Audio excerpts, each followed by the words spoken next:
Welcome to Work From Your Happy Place, the podcast that equips you with the tools, know-how, and motivation to live your dreams and find your happy place. Be sure to sign up for our free weekly newsletter for a recap of the week's guests and a preview of what's in store. To sign up, simply text the word Happy Place with no space to 33444. Now, it's my pleasure to introduce the host of Work From Your Happy Place, Belinda Ellsworth.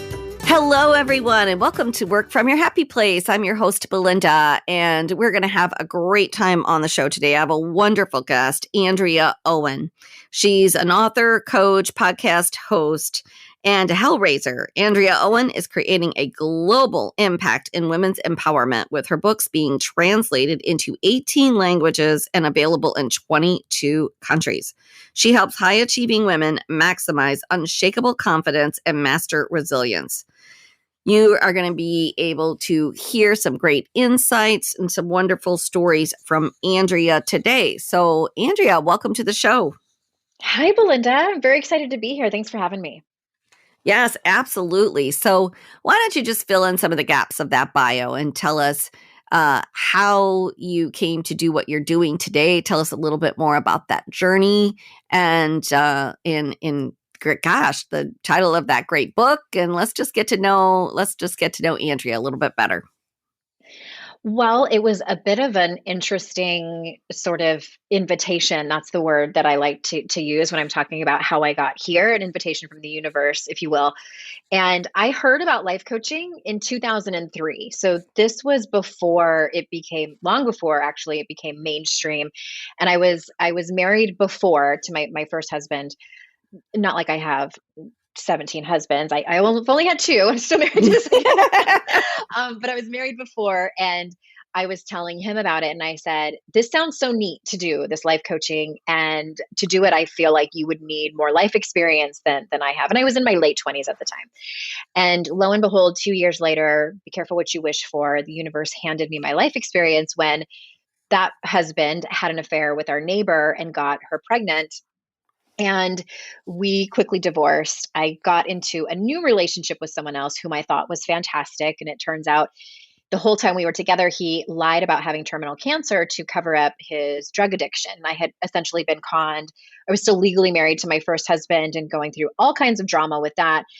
And I found myself pregnant, and I was pregnant with the fake cancer guy's baby. Oh my gosh. Alone. And I had broken the lease to my apartment because he and I were going to move away together. So I had no place to live.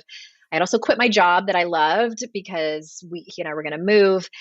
And I was laying on the floor in the fetal position, as one does when they're having their dark night of the soul. And I was on the phone with my sister crying. And I thought to myself, how did I get here? I was 31 at the time. It wasn't like I was a 16-year-old girl. I knew how birth control worked. Like I knew kind of how I had gotten there, and I had to take radical responsibility for my life. And the common denominator for both of those incredibly dysfunctional and abusive relationships was me. And this is not to let the men off the hook. They did some pretty awful things to me and had their own work to do. But I had ignored my intuition that told me, First, to not marry my first husband. My intuition had told me when I was 19 to leave that relationship, and I did not.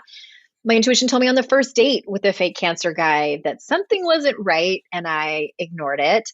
And I was in a bad place. And so I picked myself up and started from the beginning and looked in the mirror at where were my shadows and dysfunctions and behaviors and coping mechanisms that weren't working for me. And it was the most uncomfortable place I had ever been. Because honestly, Belinda, I had loved blaming other people. Like all my problems were other people's fault.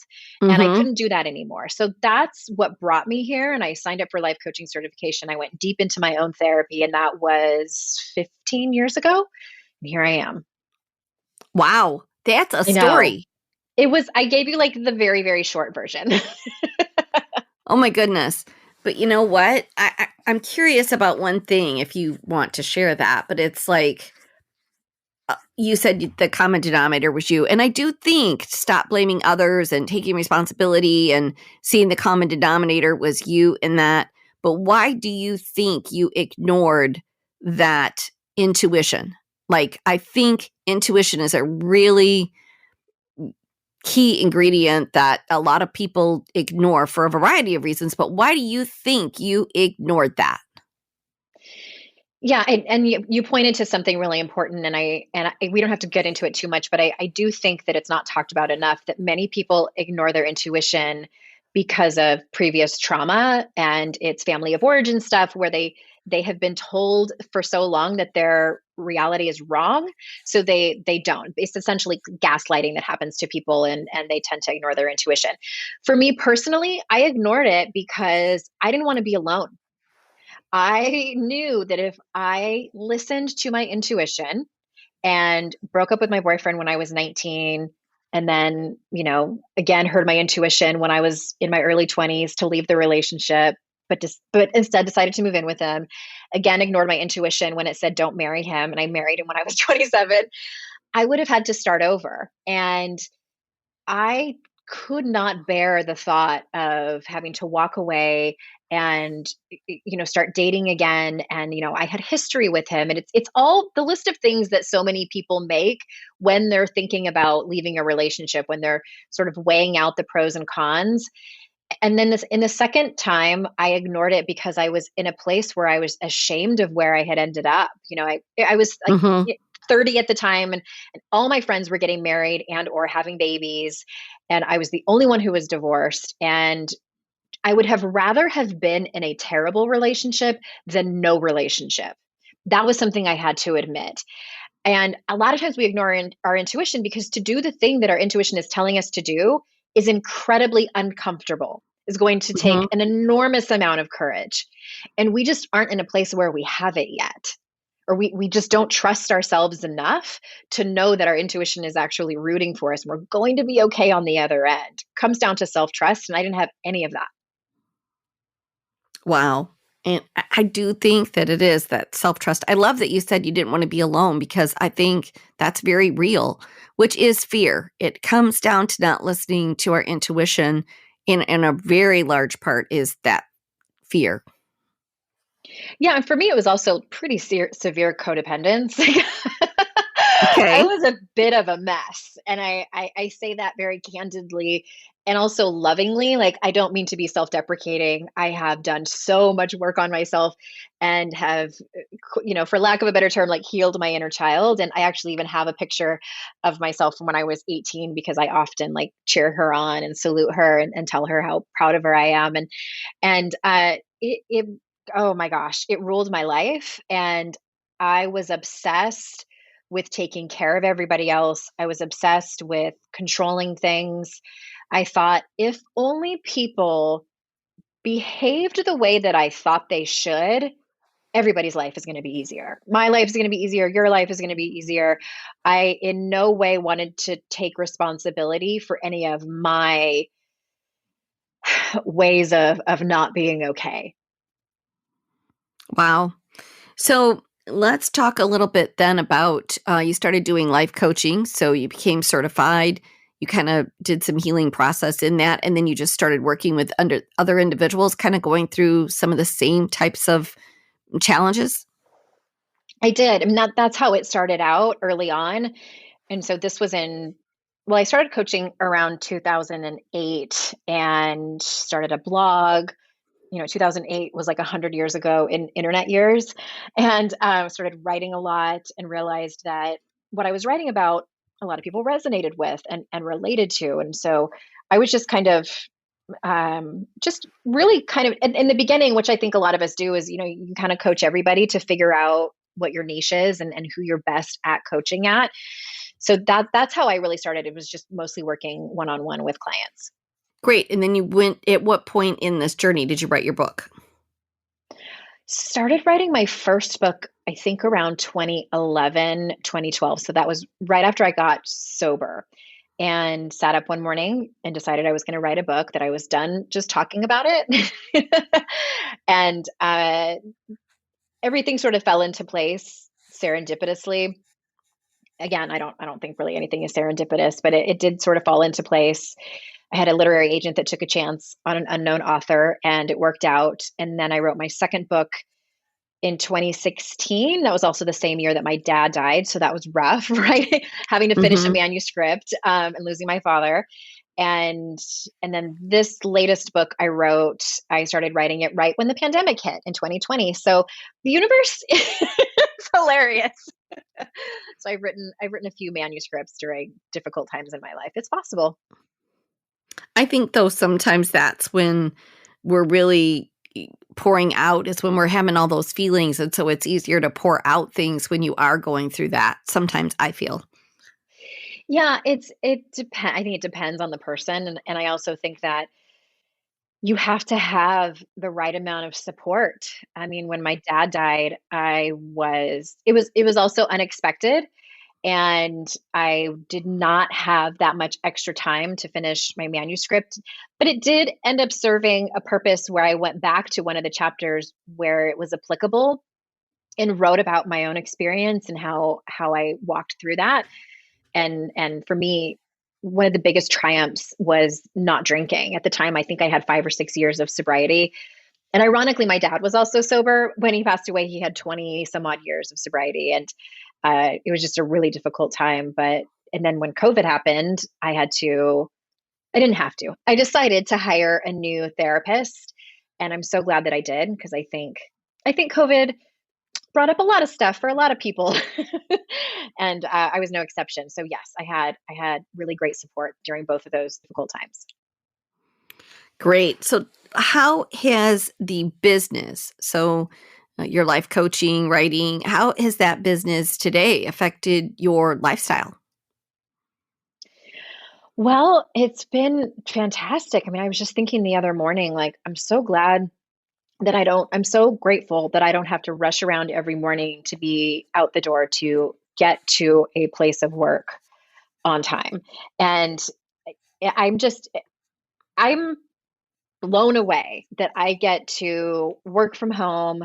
When everybody was kind of freaking out about working from home last year in 2020, I just was like, what can I do to help? Because I've been doing this for a long time and I have so many pointers for everyone.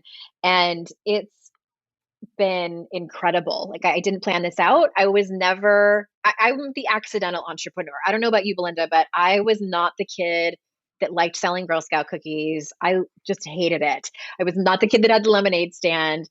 My parents, in fact, worked retail forever and didn't encourage me to do that. But my older sister worked for an orthodontist and they wanted me to go that same route because that was like a good, stable job.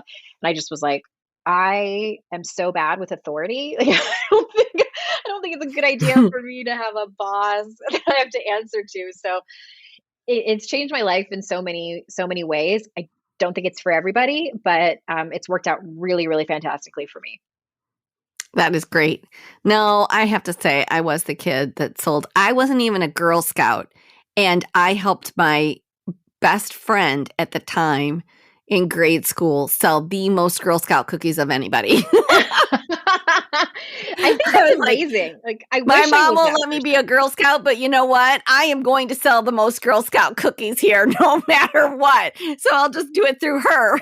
Yeah. Well, and I don't necessarily think that, it's so funny because so many people have told me, like, Andrea, why aren't you in direct sales? Like, or at least just sales in general.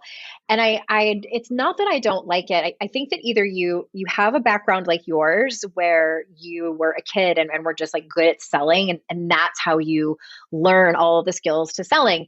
And then there's people like me who are extroverts and just naturally enthusiastic and charismatic and just can draw people in with my personality and can sell you a watch, from my jacket.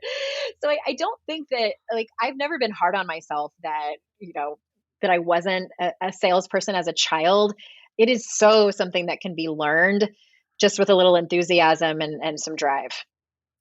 What's interesting is you made such a really, really great point, though, and I tell everybody that, like, if you peel away the onion, the number one ingredient, it really is enthusiasm and drawing people in, and we're selling people all of the time.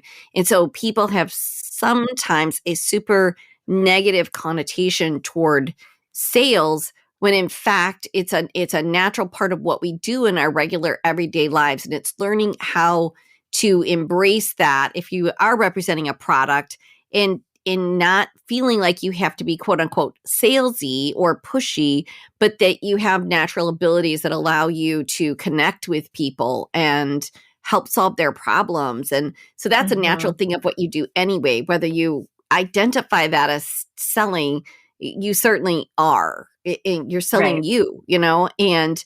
and you're selling your ability to help other women that are going down a similar path or going through this journey or whatever the case may be. And it's really about that sheer enthusiasm and about being able to draw people in. I really do believe that's the first criteria. And when people can understand that, sometimes that helps make those negative connotations about sales kind of sort of go away or dissolve. 100%. Yeah. I mean, and you and I both know it's mostly about building relationships. Mm-hmm. Yeah. Gosh, so let's talk about your skill sets, like your superpowers. What have you identified as a couple of your superpowers that you think have really contributed to your overall success? It's funny. I was just asking my best friend this question, and she's been my best friend for at least a dozen years. And she said, without missing a beat, she said, your ability to take action once you make a decision very quickly.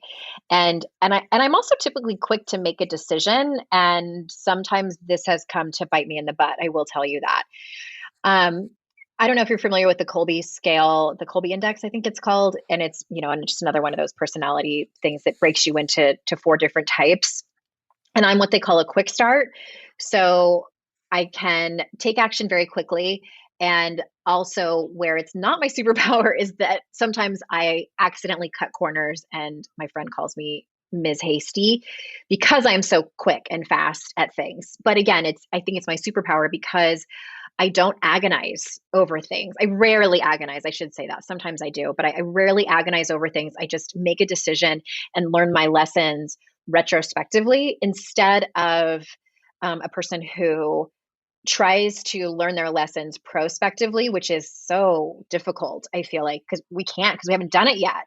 And then, Right. then they're kind of like, well, I don't know if I want to jump. And I'm like already halfway there and have stumbled and fallen. And so, yeah, that's one of my superpowers.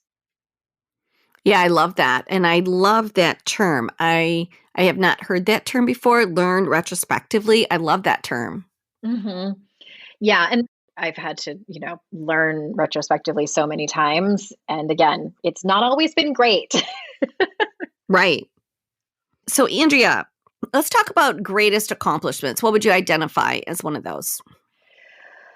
Oh my gosh.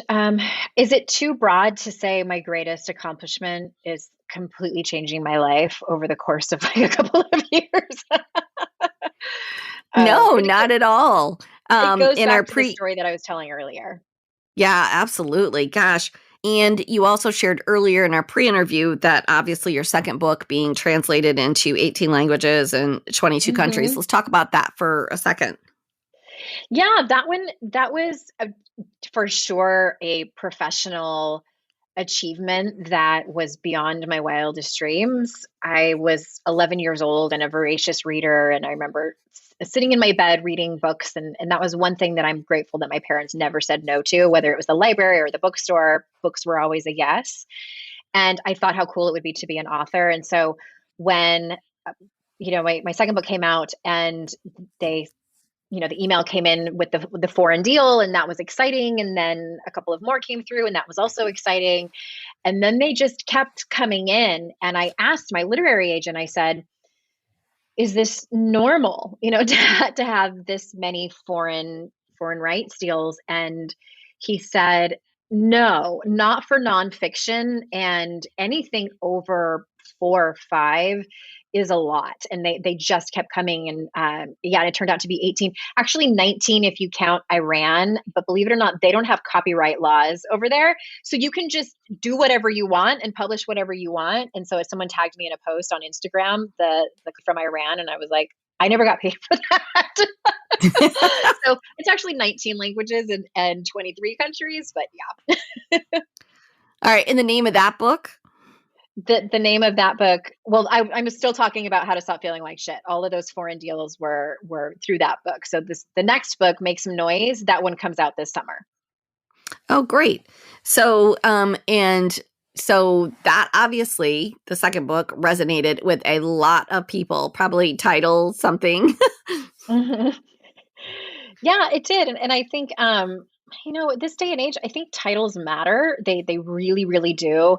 And I also think, and I'm not trying to undermine my talent in any way, but I just think, if you look at it through a pop culture lens, there were a lot of titles that had curse words in them. And my first book actually did too, that came out in 2013. And so, I don't want to say I started the trend, but it matched my brand and things like that. But yeah, all that to say that titles very much matter. And just what's going on, what's relevant and selling at the moment.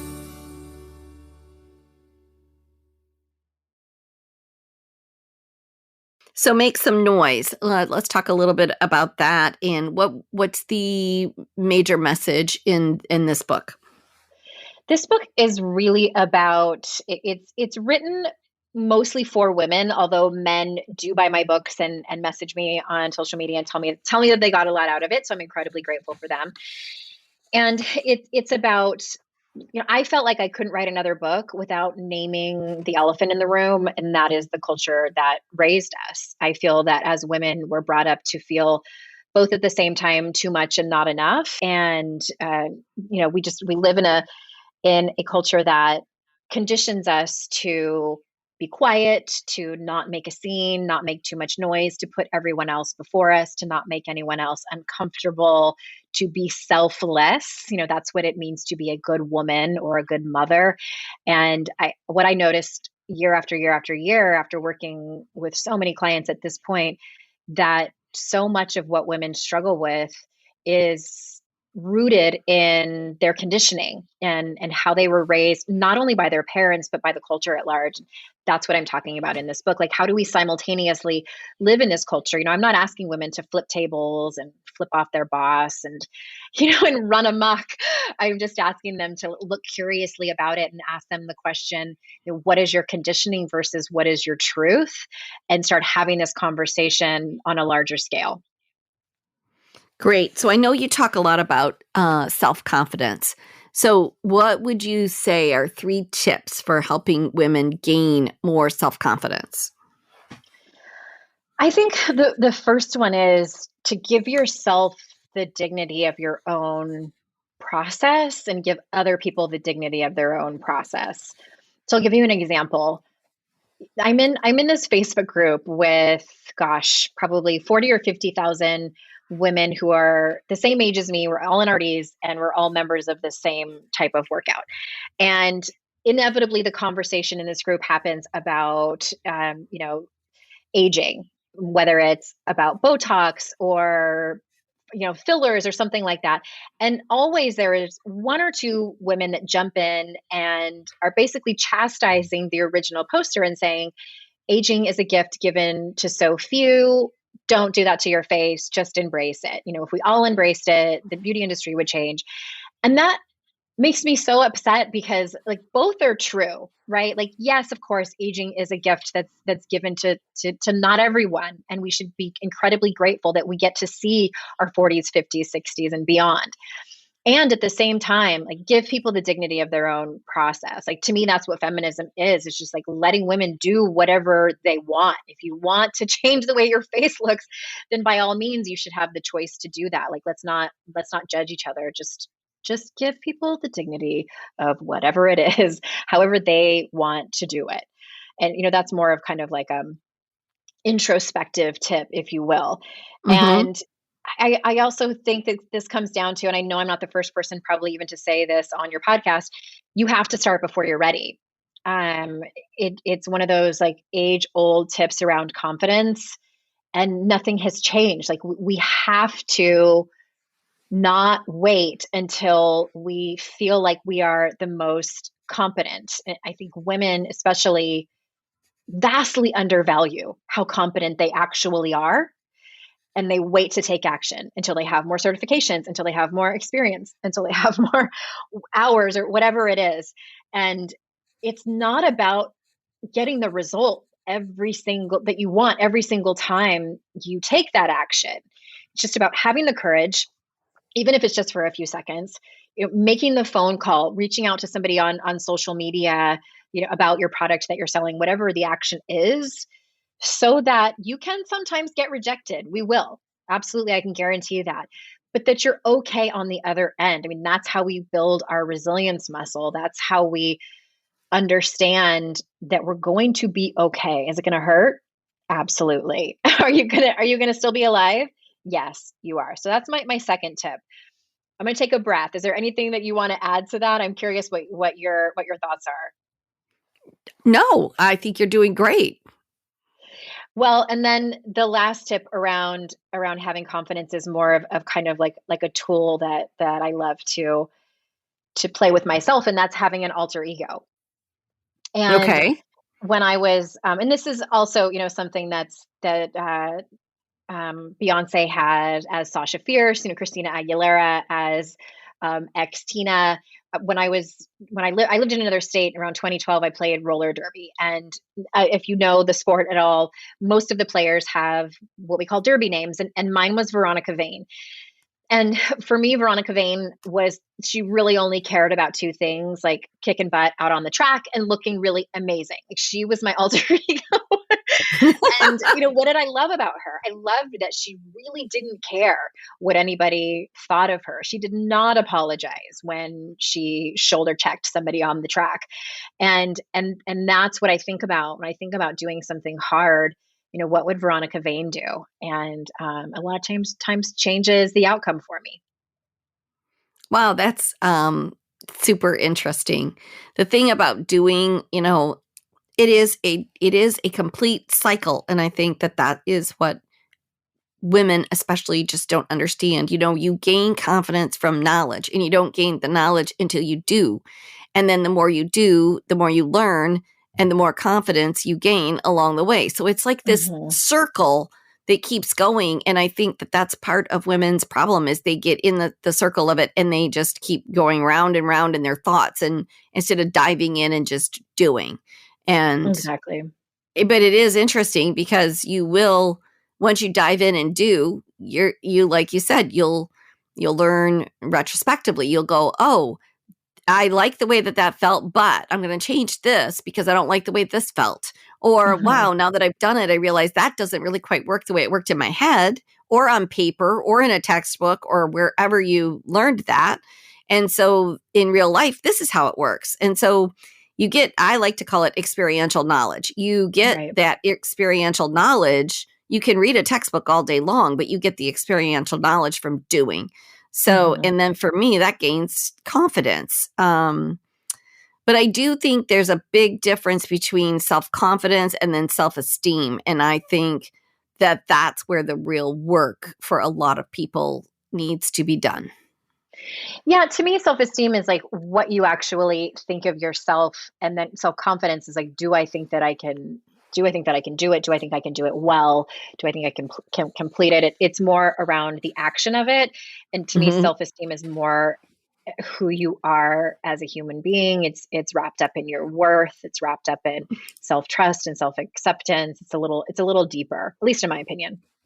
Absolutely. And that's probably where having that sort of alter ego can kind of help sometimes to sort of push you into thinking about yourself a little bit differently.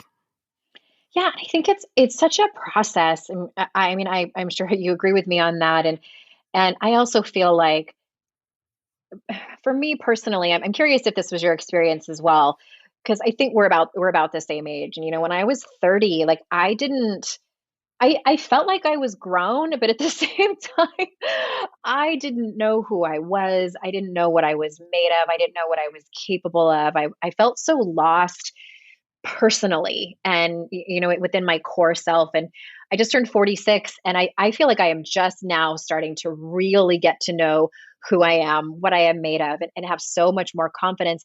I do think that some of it comes with age and wisdom and experience.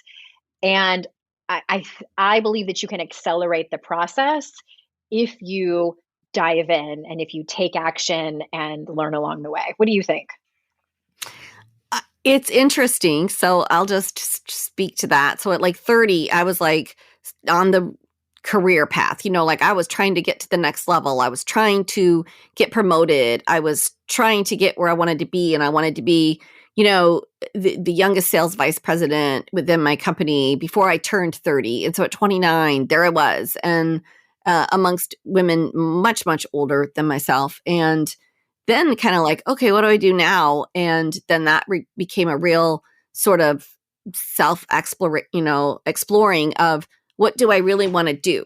So I've really accomplished a lot. Now what do I want to do? And so that led me into my motivational speaking and sales training. And so I've kind of gone along and done that. And I would say to you at 46, yeah, I was probably like at the just living the dream. You know what I mean? Yeah. Like living life. My life was good. I had gotten divorced. I had gotten remarried. I restarted another family. It was like, wow. And then it's been real interesting. So I am a little bit older than you. So I just had my 60th birthday just in January.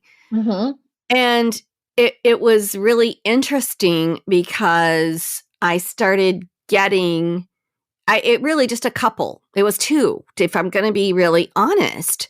I had one client say they were ready to hire me to speak at their conference. And I was like, thought it was a done deal. And then I called back just to get the contracts and follow through. And one of the gentlemen there that I had known for a long time, he said, yeah, they've decided to go in a different direction. I said, for what reason? Mm-hmm. I'm just be honest. He said they thought you were too old. No. Oh, yeah. And so that began a cycle for me and I hate to even like admit this, like that became a cycle of, I was like probably 54 at that time, 55. Mm-hmm. And that became a cycle of self-doubt that I can't even describe.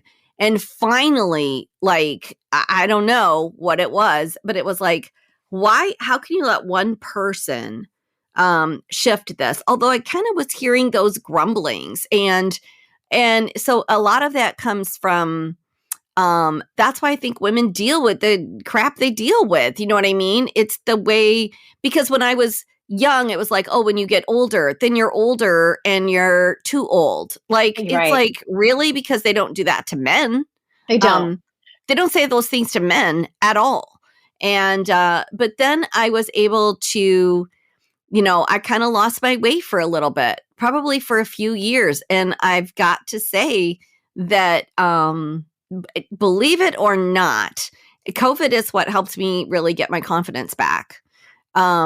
Because I was completely out of speaking engagements and how we were going to earn income. And so I was like, all right, I need to dig in here and I need to up my game in everything that I'm doing. And what I did was really got out of my sort of stagnant comfort box. I mean, that's the only best way I can say it. I had my business for 26 years. And it was kind of going along. And then I was thinking, yeah, I probably should think about like maybe doing something different. I don't know. And then it was just like, no, dig in your heels. And that's where we really started like promoting the podcast. I became more active on LinkedIn. We started working more from the brand Work From Your Happy Place. But then I started showing up with what I did before, just in a different way, and really worked on my confidence of being on video, which I was always really great being live, but not going live on video every day. Mm-hmm. But during COVID, that's what you had to do, right? Yeah. So I perfected those skills and learned a lot and watched a lot of people. I went back to school on myself. I mean, I really did. And now my business is like, grown. We've gained like 10,000 new followers since COVID, of people that never had even heard of me before. Do you know what I mean? Mm-hmm. Mm-hmm. And so it has been an interesting journey that I think as women start to cross out of that and get a little bit closer to 50 is to really identify, what's this next chapter look like? And not get wrapped into what you've always done before, and that is not the story anymore. And that we can create a new story at whatever age we are. I feel more confident about that right now today than I did 3 years ago. Yes, I love that story, and I love your takeaways, and I agree with everything you said. And at the same time, I think it's both. I think yes, that you can create, something new. You can gain confidence after something difficult that's happened to you, and at the same time, personally, I can't ignore that you were dismissed. That's ageism is what it is. And like that's the Mhm. thing that I can't be with because and that's part of why I wrote this book is because we face we face things like that typically men do not. And I remember I had a mentor in the speaking industry and I was talking to her. This was several years ago. I was 37 and she asked me how old I was. She's like, "How old are you again?" And she was older. I think she was in her late 50s at the time. And I told her, I said, "I'm 37." And she goes, "Oh, perfect. That's the sweet spot. Old enough to be taken seriously, but not too old where you're invisible." And this was a woman that was telling me this, and Ugh. that struck me, and I thought, "Okay, well, what's the age when when I become invisible?" And she didn't mean any harm by it. She was being candid with me, and she wasn't lying. And she was just telling me the truth.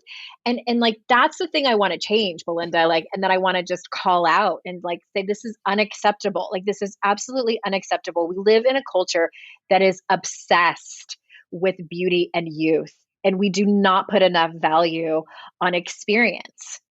And I mean, that's the hill I'm going to die on. I'll tell you what, like, Well, yeah. interesting enough, it was the gentleman that was the that I knew that told me that, but the two people running that company were both women, and Oh, yeah. that We came do it to each other all the yeah, time. It's and it's internalized like we can't misogyny. even be advocates for each other. That's my Right. biggest thing. It's like we're supposed to be, women lifting other women up and being supportive of each other, and we're our greatest enemies. This is internalized misogyny. This is another thing I wrote about in the book. And honestly, like some of the most difficult and uncomfortable work that I've ever had to do is how we treat other women. We have been conditioned to do that. It's not our fault. It truly is something that we've been conditioned to do. And this manifests as chronic dieting, it manifests as slut shaming. It manifests as being so competitive in the workplace where we undermine other women. I mean, I'm sure we've all been in that situation where somebody's gossiping about us and spreading rumors or just being incredibly difficult to work with, another woman. This happens in family structures, especially Hmm. where women are being competitive to the proximity of whoever the patriarch is. This it happens so much. And the most difficult part is when you start to see yourself in it. I have colleagues who I haven't run Facebook ads in a long time, but I have plenty of colleagues who do. And the amount of hate comments that they get from other women is is unreal. And Hmm. and we keep saying that like, well, why is there so much infighting? Like why are women not lifting each other up? It's like we've been taught to do this. We have been taught to do this. That's misogyny. And so many of us have it internalized, myself as well. I am not immune to this.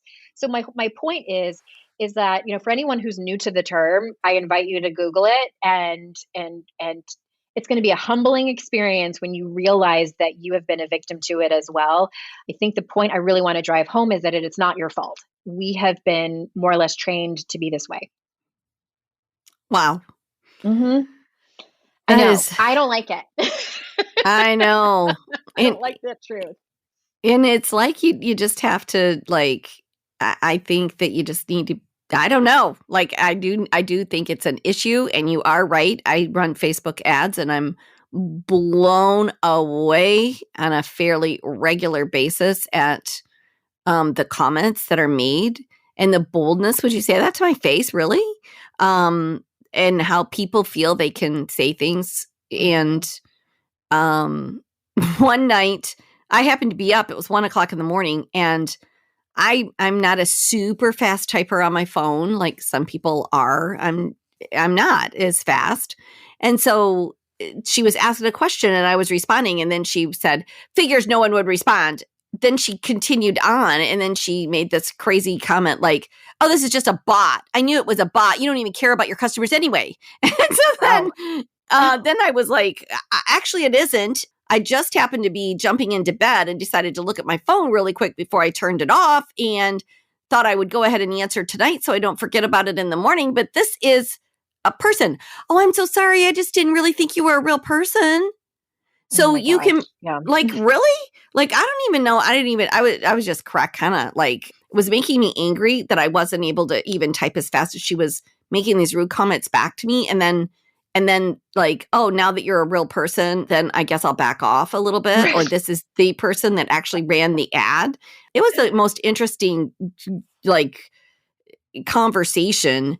And I said, I'm happy to take care of you or whatever your situation is. Like, gosh, that's what we're here to do. And then I think she was a little embarrassed, but it was like, why would you behave that way? Like, well, good. Like, I hope she was embarrassed and a little bit ashamed even, so then she could, or at least guilty, so she can change her behavior. And I wouldn't point that so much to internalized misogyny as just, it is entitlement. I think that we are so entitled to people's time, especially on the internet, especially with the ability to DM people who have lives and sometimes lots of followers. And it blows me away. I don't know if it's because I'm a little bit older that I don't feel entitled to people's time, especially in private messages and emails. Like, I would never turn on one of those autoresponders that has to explain to people that they only check email twice a week. Like, right. You should only check email twice a week. Like, why are we in this place now where we expect people to check their email a dozen times a day and respond within an hour? Like, no, ma'am. Gosh, Andrea, this has been great. I don't want to leave our conversation without talking about our signature question, and that is of the show, and that is, what does working from your happy place mean to you? 100% it means working from my values. And I look at those every few years because they might change. And right now they are courage, responsibility, and transparency. And as long as I am working from that place, no matter what, even if what I'm doing is incredibly uncomfortable and something that I don't really want to do, I know that I'm going to be okay. I know that things are going to work out and the universe is going to take care of me. Wow, that is awesome. Well, this has been a absolutely delightful interview. Thank you so much for sharing your words of wisdom and having some frank conversations. I absolutely loved it. And it's been great. So thank you so much for being our guest today. Thank you. Thank you for letting me get up on my soapbox. And there's a ton of bonuses with this book. It's at andreaowen.com/noise if anybody wants to grab those. Great. And where else can you repeat that again, just a little slower? And then also, where else can they follow you? Yeah. So the website is andreaowen.com. It's Owen without an S. And the book and the bonuses, all the free stuff, is at andreaowen.com/noise. And then I like to hang out probably the most on Instagram, and I'm at Hey Andrea Owen over there. All right, great. And we'll make sure to put some of that in our show notes as well. So once again, thanks, Andrea, and thanks to all of you for listening and taking the time today. We appreciate you so much. Make sure that you remember to subscribe or follow. That way you don't miss a single one of our awesome interviews. And share us with a friend. That's the greatest compliment that we can receive. So we'll see you next time on Work From Your Happy Place. Thanks for joining us at Work From Your Happy Place. If you like what you hear, please share it with your friends. And be sure to rate and review us on iTunes or Stitcher. For a free gift on finding your own happy place, please visit workfromyourhappyplace.com and click on the free audio button. Thanks again for listening.